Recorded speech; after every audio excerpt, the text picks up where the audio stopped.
আল্লাহর হুকুমকে বাস্তবায়ন করার নাম হলো ইবাদত। ভালো করে মুখস্থ করেন। অনেকে মনে করে মসজিদে ঢুকো, তাসবিহ টানো, কোরআন তেলাওয়াত করো, জিকির করো, পাগড়ি লাগাও, ইবাদত শেষ। হ্যাঁ না, মানুষ তোমার মৃত্যু পর্যন্ত তোমার যতটা কাজ আছে প্রত্যেকটা জায়গায় আল্লাহর হুকুমকে বাস্তবায়ন করার নাম ইবাদত। এবার বলেন তো, আল্লাহর হুকুম নাই এমন কি কাজ আছে? আল্লাহর কোন নির্দেশনা নাই এমন কোন কাজ আছে? এক কথায় জীবনে তুমি যা করবা, যা বলবা, সব ইবাদত। তুমি ঘুমাও ইবাদত, খানা খাও ইবাদত, বাজারে যাও ইবাদত, ব্যবসা করো ইবাদত, চাকরি করো ইবাদত, লেখাপড়া করো ইবাদত। তুমি নামাজে দাঁড়াও ইবাদত, কাউকে বন্ধু মনে করো ইবাদত, কাউকে তুমি দুশমন মনে করবা তাও ইবাদত, বাথরুমে যাও তাও ইবাদত। দুনিয়াতে তুমি যা করবা, যা বলবা, সব ইবাদত। নামাজ ইবাদত না, বরং নামাজ ইবাদতের একটা অংশ, রোজা ইবাদতের একটা অংশ, তেলাওয়াত ইবাদতের একটা অংশ। ব্যক্তি জীবনে তুমি আল্লাহর হুকুম মানো ইবাদত, তোমার সন্তানের ভেতরে আল্লাহর হুকুম জারি করো ইবাদত, তোমার পরিবারে আল্লাহর হুকুম মতো চালাও পরিবার ইবাদত, সমাজটাকে আল্লাহর হুকুম মতো চালাও ইবাদত। তবে রাষ্ট্রের ব্যাপারে কোরআন শরীফ দুর্বল, রাষ্ট্রের ব্যাপারে কোনো আল্লাহর হুকুম নাই। এই কথা বল না গা, রাষ্ট্রের ব্যাপারে আল্লাহর কোরআনে কোনো সমাধান নাই। যদি থাকে তাহলে কেন জিহ্বা নাড়াইয়া মুজ বড় কইরা বলো ইসলামে রাজনীতি নাই? যুবকদের সারা বাংলাদেশে আমি একটা আবদার করি, ভালোবাসার আবদার। 200 টাকা ব্যয় করিয়া একটা ব্যানার বানাও, 2-3 ফিটের একটা ব্যানার। ব্যানার বানায় ব্যানারের স্লোগান লেখা টানায় দাও বাজারে বাজারে, পৃথিবীতে একমাত্র পবিত্র রাজনীতির নাম ইসলাম, আর সবকিছু অপবিত্র নাপাক। ব্যানার টানাও, ইসলাম নাই, এটা রাজনীতি না, এর নাম দুর্নীতি। সূর্যের সাথে আলো যেমন লাগানো, সূর্য থেকে আলো যেমন আলাদা করা যায় না, রাজনীতি আর রাষ্ট্রনীতির থেকে আল্লাহর কোরআন আলাদা করা যাবে না। ফুলের সাথে ঘেরানটা যেমন লাগানো, ফুলের সাথে ঘেরান যেমন লাগানো, রাজনীতির সাথে রাষ্ট্রনীতির সাথে আমার আল্লাহর কোরআন তেমন লাগানো। ফুলের থেকে ঘেরানটা আলাদা হয়ে গেলে যেমন ফুলের কোনো দাম নাই, রাজনীতির থেকে আমার আল্লাহর কোরআন যদি আলাদা করো, ওই রাজনীতির কোনো মূল্য নাই। সুন্নতে আহমদ কুজা বা মুহাম্মদ কায়কুয়াত নিসবতরা মান আহাব্বা সুন্নতি কওলে রাসূল মজদায়ে কানা মাই হাম কুল কবুল। যারা বলে রাজনীতি নাই, তার মানে কোরআন সব দিক থেকে পারফেক্ট, রাষ্ট্রের ব্যাপারে কোরআন দুর্বল। যারা বলে ইসলামে রাজনীতি নাই, তার মানে ইসলামটা সব দিক থেকে পরিপূর্ণ, রাষ্ট্রের ব্যাপারে ইসলাম দুর্বল। ও মিঠা পুকুরের মানুষেরা বলো, আল্লাহর কোরআন কি দুর্বল মাননি? ইসলামটা কি দুর্বল? আল্লাহর জাতের কসম, আমরা দুর্বল ইসলাম মানি না, আমরা দুর্বল কোরআন মানি না। আমরা এমন ইসলাম মানি যে ইসলাম মানতে দেরি, শান্তি আসতে দেরি হবে না। শান্তির একমাত্র ঠিকানার নাম ইসলাম। শান্তির ঠিকানার নাম ইসলাম। আল্লাহর জাতের কসম, কিয়ামত পর্যন্ত চাপাবাজি করবি, ইসলাম যতদিনে জমিনে কায়েম হবে না, ততদিনে জমিনের মানুষ শান্তি পাবে না।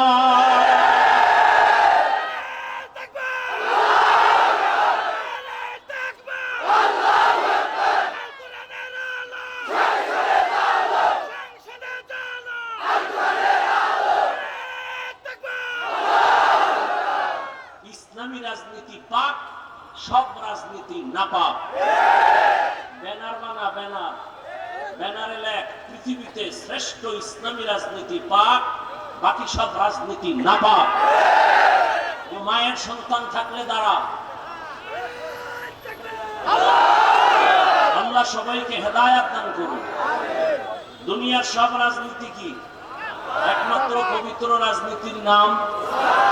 এবার যারা কোরআন হাদিস কম বুঝেন, আপনারা আমাকে বলেন, গোটা দুনিয়া পরিচালনা করছেন সুলাইমান নবী, জানেন? ঘটনা কোরআনে আছে। মিশরের অর্থমন্ত্রী ছিলেন ইউসুফ নবী, ঘটনা জানেন? কোরআনে আছে। গোটা দুনিয়াটা পরিচালনা করছেন বাদশাহ জুলকারনাইন, কোরআনে ঘটনা আছে। আমার রসুল মদিনার রাষ্ট্র পরিচালনা করেছেন, এই ইতিহাস ইসলামে আছে। আবু বকর, ওমর, ওসমান, আলী রাষ্ট্র পরিচালনা করছেন, কথা বলেন না কেন? ইসলামে আছে। কেন বলেন রাজনীতি নেই? একটা দুর্নীতি বলে যায়, খেয়াল করে শুনে। একটা এখানে বহু লোক নামাজ পড়ে না, নাই? ভালো করে মনে রাখবেন, যে নামাজ পড়ে না তাকে গালি দেওয়া যাবে না। কেন? তার অন্তরে আগ্রহ আছে, সুযোগ পেলে পড়বে। আর একটা ব্যক্তি নামাজ পছন্দ করে না, তাকে ছাড় দেওয়া যাবে না। যে নামাজ পড়ে না সে মুমিন, যে নামাজ পছন্দ করে না সে বেঈমান। ব্যবধান আছে না নাই? দোনোজনই কিন্তু বেনামাজি।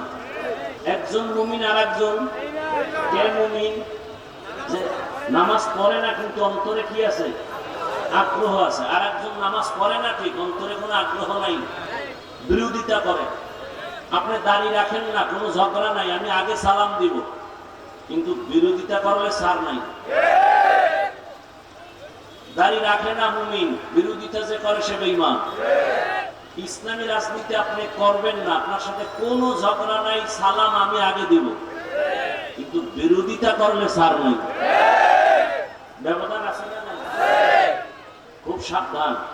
আর কত পায়খানা, কত খাইবেন? কম তো খাইবেন। এখনো বয়ে রয়েছেন, ভোটের আগের রাত্রে খাবেন। হ্যাঁ, ভোটের আগের রাতে যারা টাকা খাবেন তাদের কাছে অনুরোধ, বাথরুমে গিয়ে 10 গ্রাম পায়খানা খেয়ে, আর বাজারে গিয়ে হালাল সাবান দিয়ে কুলি করেন। এরপরও যদি দেখেন একটু লজ্জা হয়। আমার লঙ্গিতে গোবর লাগছে, গোবর চিনেননি? গোবর ঢাকার থেকে বিমানে আসে। গোবর পাক না না পাক? বলেন। আচ্ছা, লঙ্গিতে গোবর লাগার পরে এখন এটা পাক করতে হলে কি লাগবে? বলেন। পানি। অচেনা পথে আসছি, এখন পানি খুঁজতে খুঁজতে খুঁজতে খুঁজতে একজনে মুসাফের ঘাম ছুটে গেছে, পানি পায় না। তো একজনে কই, তুমি এত মেহনত করো, ঘাম কি? বা লঙ্গিতে গোবর লাগছে তো ভাই, পানি তালাশ করি ধোয়ার জন্য। তার পানি এত দূরে তালাশ করো কেন? নিজের কাছেও তো পানি আছে, আছে না নাই? ওই পানির নাম কি? বলেন। এখন ওই পোকা চিন্তা করলো, ওই বুদ্ধিটা তো আর আমার আগে আসেনি। ধন্যবাদ তোমার। সে প্রস্রাবের পানি দিয়া গোবরকে ধুয়ে ফেললো। জানা থাকলে বলেন, কি সুন্দর পরিষ্কার হলো, পবিত্র হলো। কি হলো? নাপাক আরো ছড়াইয়া গেল। বলেন। তাহলে গোবরের নাপাক প্রস্রাব দিয়া ধুইলে নাপাক যায় না, আরো ছড়ায়? ঠিক তেমনি ভাবে একটা লোক সুদ খায়, ঘুষ খায়, মদ পান করে, নারী ধর্ষণ করে, চুরি করে, ডাকাতি করে, চাঁদাবাজি, ধান্দাবাজি করে, এমন একটা লোকের দেমাগ নাপাক, অন্তর নাপাক, চোখ নাপাক, ওর কলিজা নাপাক, ওর চরিত্র নাপাক। একে যদি বলেন আমাকে সমাজটারে পাক করো, ওই গোবর দিয়া, গোবর প্রস্রাব দিয়া ধুইলে যেমন নাপাক ছড়ায়, গাঞ্জাখোর সুদখোর দিয়া সমাজ পবিত্র বানাবার স্বপ্ন দেখলে সমাজ আরো নাপাক হয়। আল্লাহ হেদায়েত দান করুন। আল্লাহ হেদায়েত দান করুন। ওয়ামা খালাকতুল জিন্না ওয়াল ইনসা ইল্লা লিয়াবুদুন।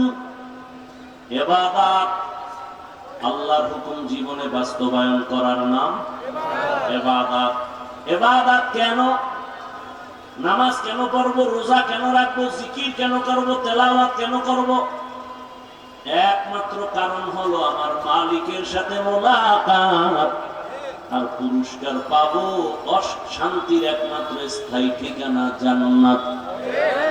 ইবাদত করব আল্লাহর মোলাকাতের জন্য, ইবাদতের মাধ্যমে পাবো আমার আল্লাহর মোলাকাত, বিনিময়ে আমাদের পুরস্কার পাবো কি? জান্নাত।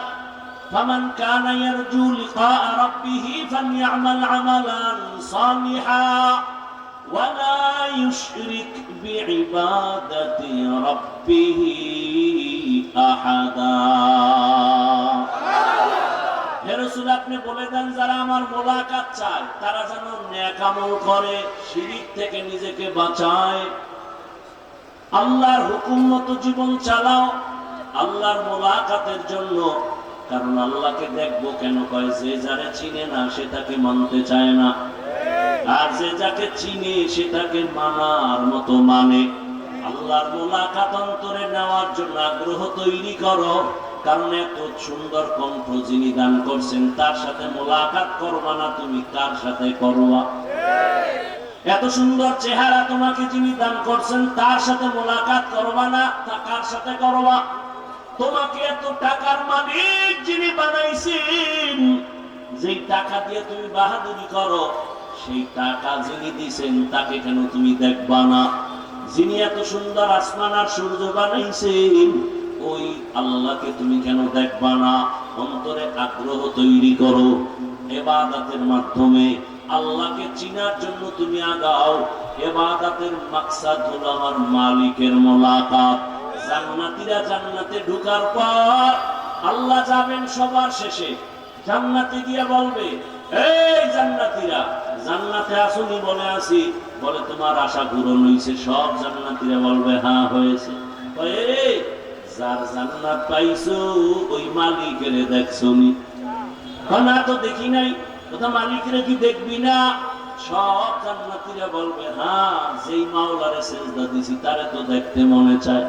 আল্লাহ বলবে এবার স্টেজ সাজাও, স্টেজে আমি আল্লাহ বসবো, রহমতের নবী বসবেন, সব নবীরা থাকবেন। এবার আমি আল্লাহ ৭০,০০০ নূরের পর্দা উঠাইয়া আমি আল্লাহ আমার আশিক যারা ওদের সামনে এমন ভাবে দেখা দিব, পূর্ণিমার চাঁদ যেমন বীর ছাড়া সবাই দেখতে পায়, কোনো ঝগড়া নাই, ধাক্কা ধাক্কি লাগে না। আমার আল্লাহকে জান্নাতীরা এভাবে স্পষ্ট সামনে বসে দেখবে। আল্লাহ পাক দেখা করবেন জান্নাতে, তবে দুনিয়াতে দেখা পাবা না, তবে আল্লাহর কুদরতের ঘ্রাণ পাইবা। নাক ঠিক করো, তোমার তো নাক ঠিক নাই। যার নাকে সমস্যা তার কাছে আতর আর পায়খানা কিন্তু সমান। এই জন্য নাক ঠিক করো, চোখ ঠিক করো, কলব ঠিক করো, দেখবা আল্লাহর কুদরতের ঘেরান আসতেছে। এত সুন্দর চেহারা কে বানাইলেন? এত সুন্দর জমিন কে বানাইলেন? আমি সারা রাত ঘুমাইলাম, সকালবেলা কেউ আমারে ডাকে না। এই ঘুমের মধ্যে যদি মরণ হয় আমারে কে উঠাবে? নবীর উম্মতের দল আল্লাহ পাক রব্বুল আলামিনের মোলাকাতের তামান্না অন্তরে নিয়ে ইবাদত করো। এবার ইবাদত কিভাবে করব? ইবাদতটার নিয়ম কি হবে? এক কথায় জবাব, তুমি জীবনে যা করবা, যা বলবা সব ইবাদত। কিভাবে করবা? একটাই মাত্র ভাব, মদিনাওয়ালা নবীর আদর্শ। নবীর আদর্শ মতে হাসি দাও ইবাদত, নবীর আদর্শ মেনে কান্না করো ইবাদত, নবীর আদর্শ মেনে ঘুমাও ইবাদত, নবীর আদর্শ মেনে খানা খাও ইবাদত। নবীর আদর্শ নাই এমন কোন কাজ আসেনি। ও আমার কলিজার যুবক, আঙ্গুলের নখগুলো কিভাবে কাটবা, কিভাবে আঙ্গুলের নখ রাখবা, এখানে কি মদিনাওয়ালার আদর্শ আসেনি? মানলে তুমি নবীর খাটিয়া আশেক, না মানলে তুমি খাটিয়া আশেক হতে পারো নাই। বান্দা তোমার মাথার চুলগুলো কিভাবে রাখবা, কিভাবে কাটবা, সেখানে মদিনার আদর্শ আছে। মানো না কেন? মোহাম্মদ রে ভালো লাগে না, তাই তো? হ্যাঁ, তোমার চুল ক্রিকেটারের ডিজাইন কেন করে ভালোবাসি? তাহলে প্রমাণ হয়ে গেল তুই মদিনার রসুলকে ভালোবাসো না। যদি রসুলকে ভালোবাসতি তাহলে মদিনার লাইনে চুল থাকতো, সম্মান থাকতো স্থায়ী। অস্থায়ী সম্মান থাকে না। টাকা দিয়ে যারা সম্মান কিনে, প্রথমে এরা পায় ফুলের মালা, ফাইনালে পায় জুতার মালা। ঠিক না? আর আমার আল্লাহ যাদের সম্মান দেয়, এই সম্মান কখনো যায় না, বরং দুনিয়ায়ও বাদশাহ, পরকালেও বাদশাহ। টাকা দিয়ে সম্মান কিনলে টাকা যতদিন সম্মান ততদিন, টাকা নাই সম্মান নাই। প্রথমে ফুলের মালা, পরে জুতার মালা। আর আল্লাহর দেওয়া সম্মান, মহামারী করোনা, এই জাতি ভুলিয়ে গেলে চলবে না। ও আমার যুবক বাবারা, ইতিহাস জানুনি, করোনার সময় স্কুল কলেজ চাকরি ব্যবসা